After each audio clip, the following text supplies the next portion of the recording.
No, we have a special guest. He has been on The Tonight Show, he's been on Saturday Night Live, and now here on CGB, the man who brought meaning to the word insanity, Andy Kaufman.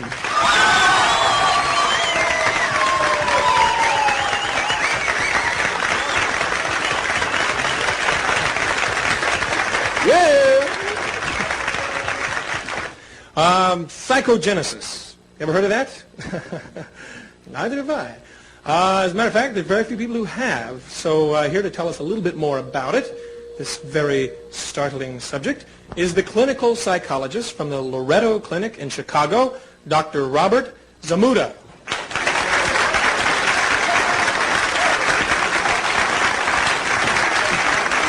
How are you? Okay, fine.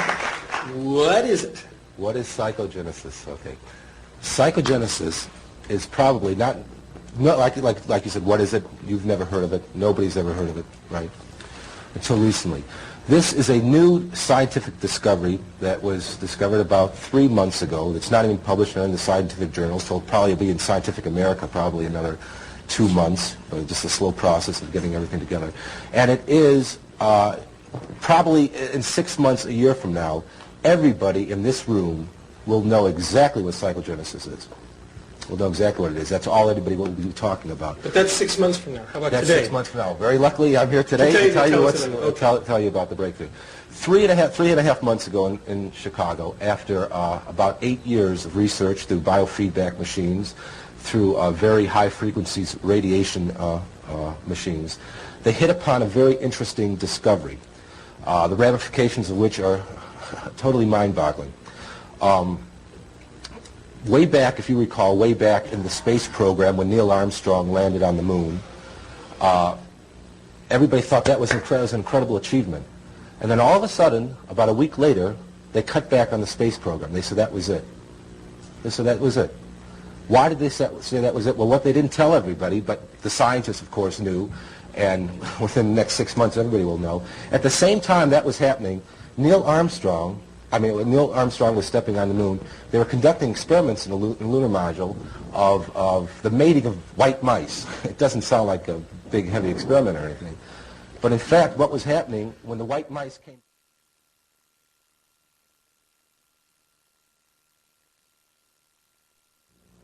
Meaning what? That I will get sick? Mental illness has increased since man started to migrate. Okay, so we're talking about mind. We're not going to talk about mind. We're talking about cell structures. Yeah, the cell structures of the body change when it leaves. Like I said, it's magma radiation. It's very high frequency radiation coming up right now in the studio here from the floor. It's coming right up right now. You know. Let's take a look around here. Okay. Now, if the shelf of the Earth is very thin, let's say if somebody is like in Iceland or something.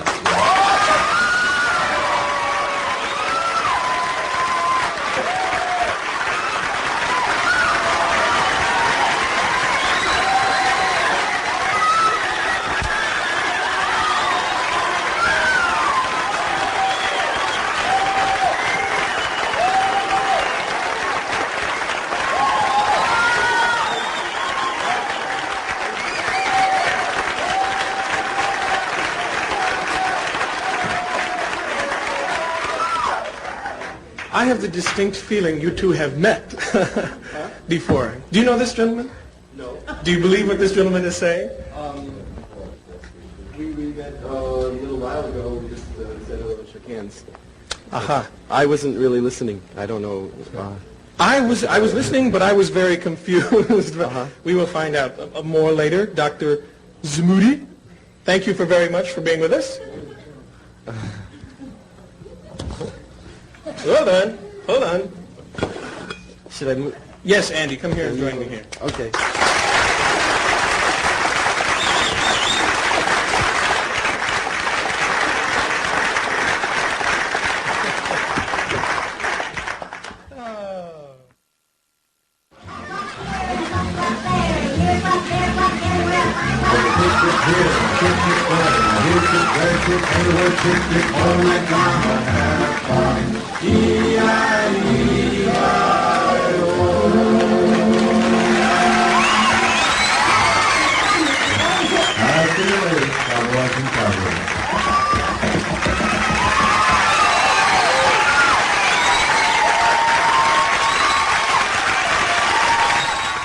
Okay, earlier in the show we were talking to Dr. Robert Zmuda, did I pronounce that right? Okay, about psychogenesis. We ran a little short on time, got a little confused. Anyway, we are bringing him back and let you ask him some questions. Here's Dr. Robert Zmuda.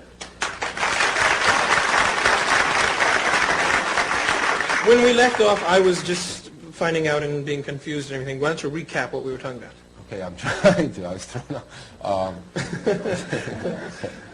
Yeah, we're talking about the radiation, and we're saying that the whole idea is that people should not leave their place of origin, that they should stay where they were conceived, and they should work there, and things would get along a lot better. As a matter of fact, people will develop, as a matter of fact, greater amounts of ESP if they're from their origin, because then they will have more. I mean, they're actually getting more. You know, I mean, we take into account, everybody accepts what happens with magnetic force, you know, from the north to south. And people by themselves have a tendency to do this. So you will notice, I bet you at night when you sleep, that you sleep facing north to south. You think about it. You find that most people, you just do that. Let's see, I think.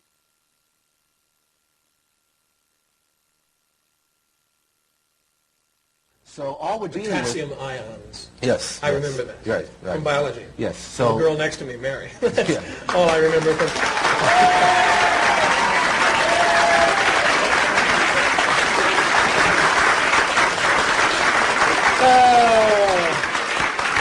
Tell you what, I'll give you my chair.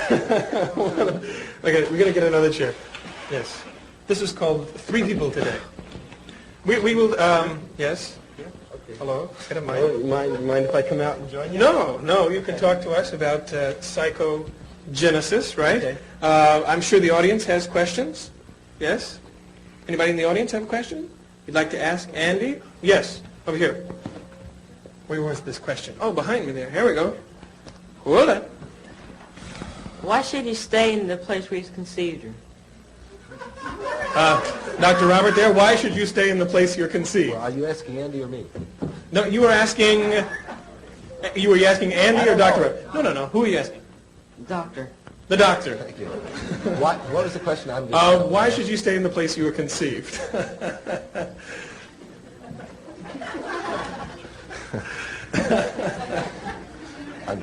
Because that's where the place where you're conceived is where you get the magma radiation force from the ground, and it's the best place for you. It's like being close to your energy spot. You know, if you look at it that way, it could be like just being close to your energy spot. Okay, yeah. Another question right here. I'd like to ask Andy where he got his tennis shoes at. Dayton, Ohio.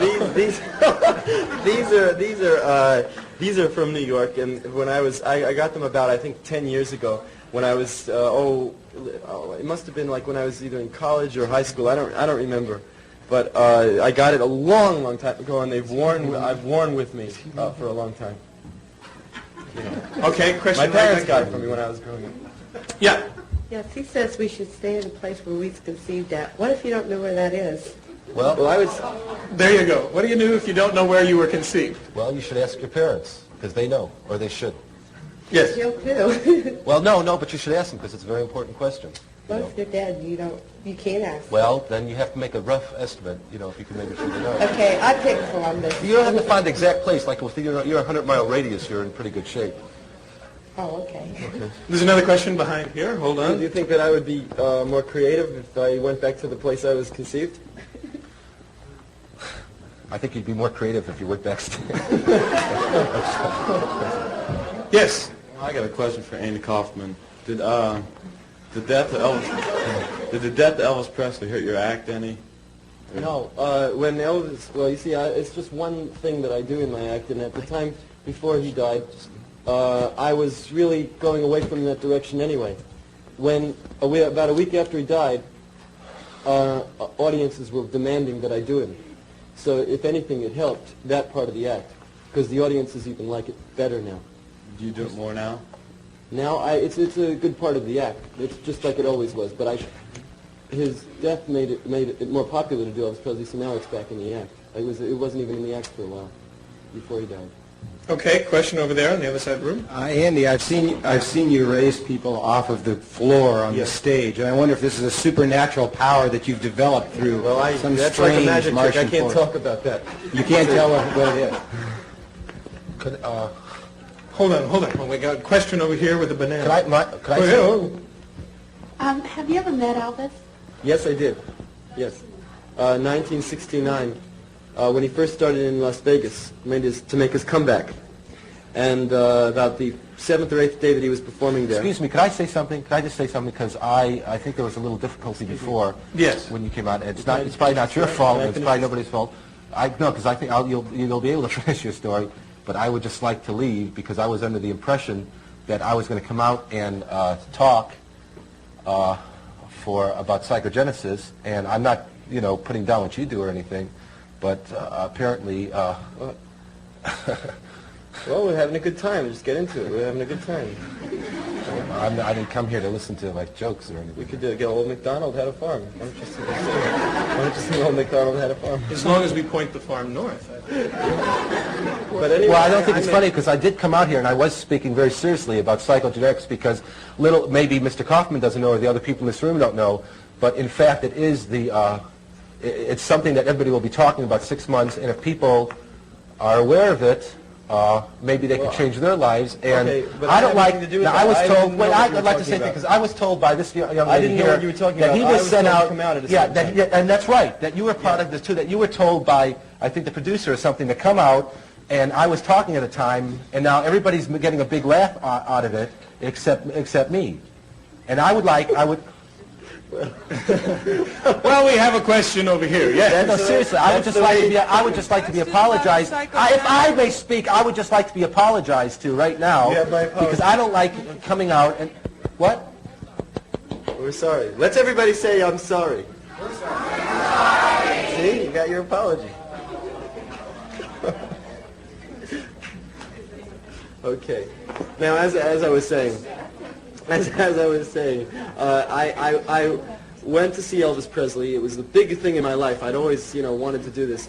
And I wanted to meet him so badly. I waited till 4 in the morning backstage. Finally, he came out this door. And he came out. And as soon as I saw him, I went like this.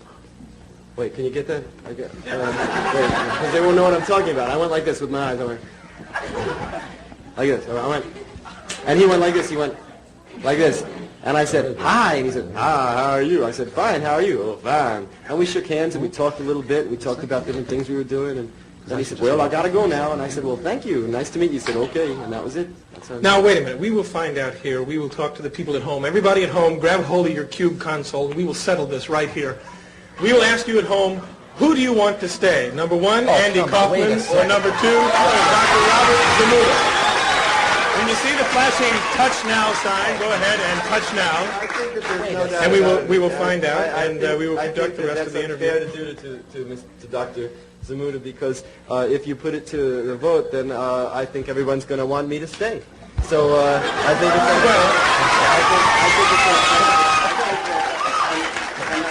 I'm trying to be fair about this whole thing, but I don't want to put anybody through any humiliation.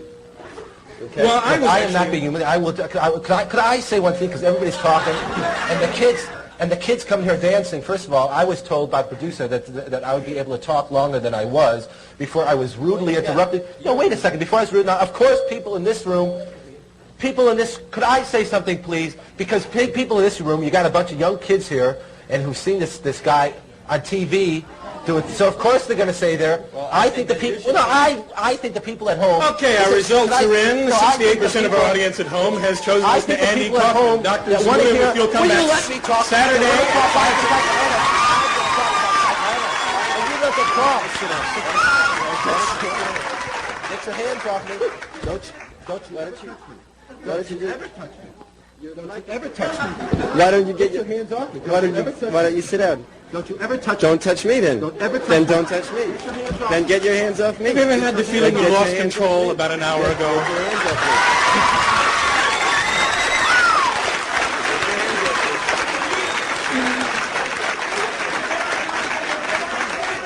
I knew when the snow melted in Columbus, Ohio, something would happen. Ask the people at home because I think the people at home They already voted. They already voted. I won.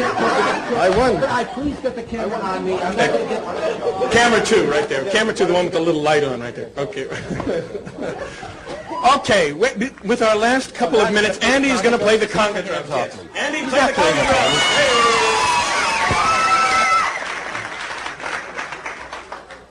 Hey, wait a minute. Give me that. Can I have the microphone? Have your microphone? Not until the people vote at home and find out if they want to find out what's happening in their life or in the conga drums. If they want to find out about what's happening in Scientific America instead of screwing around. Will you give me back the conga drums? Yes, we are going to listen to conga drums.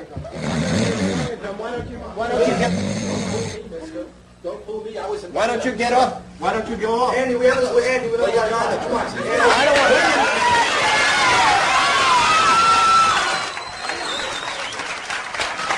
Get him out. Then get him out. Then get him out. Get him out. I won't play until he gets out. Come on, doctor, I'll talk. Come on. Get out. I don't want to play him here. Get out. Don't you touch me.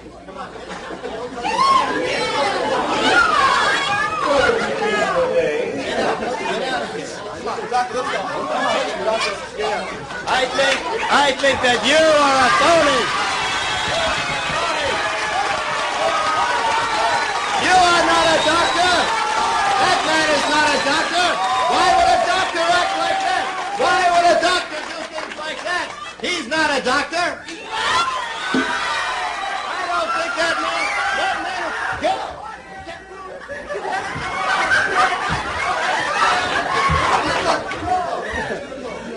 Okay, thank you, Dr. Robert Zamuna and Charlie Blake, our singer, for being with us here today. And our special thanks to the crazy Andy Kaufman.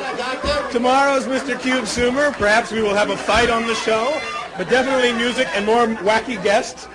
For free tickets, come on down to the Westland Mall or call us at 297-2283. Remember, this is repeated tonight at 10 o'clock. We'll see you.